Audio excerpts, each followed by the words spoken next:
Hello বন্ধুরা, সকলকে আমার আরও একটি ভিডিওতে স্বাগত। দেখো বন্ধুরা, বাড়িতে 4 পিসের মতো রুই মাছ ছিল।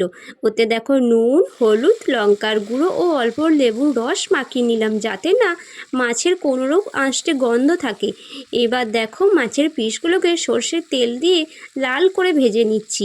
আজকে কি বানাচ্ছি বলো তো? আজ বানাচ্ছি উড়িষ্যার স্পেশাল মশলা মাছের তরকারি।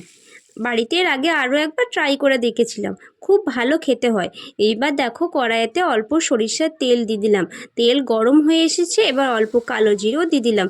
আর আগে থেকেই যাতে রান্নাটা একটু তাড়াতাড়ি হয়, তাই মশলাগুলো বেটে রেখেছিলাম। দেখো মশলার জন্য পেঁয়াজ, রসুন ও টমেটো বেটে রেখেছিলাম।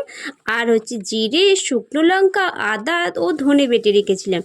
এইবার সব বাটা মশলাগুলোকে একে একে দিয়ে দিচ্ছি, ভালো করে কষিয়ে নিচ্ছি তেল ছাড়া পর্যন্ত। এবার দেখো একটু হলুদ, নুন ও চিনি দিয়ে দিলাম। আরও একবার মশলাটাকে কষিয়ে নিচ্ছি। এবার দেখো মশলার বাটি ধোয়া কিছুটা জল দিলাম, যাতে না মশলাটা তলাটা লেগে না যায়। ততক্ষণে তোমরা বন্ধুরা বলে ফেলো কে কোথা থেকে আমার ভিডিওটা দেখছো, তবেই না উত্তর দেবো বলো। দেখো তোমাদের সাথে বকবক করতে করতে আমার মশলা কষানো প্রায় হয়েই গেছে।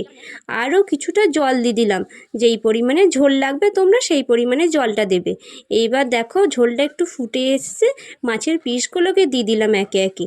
দিয়ে দেখো একটু ফুটিয়ে নিয়ে চেরা কাঁচা লঙ্কা ও উপর থেকে কিছুটা সরিষার তেল ছড়িয়ে দিলাম। জানো তো এতে রান্নার স্বাদটা না আরও ভালো হয়।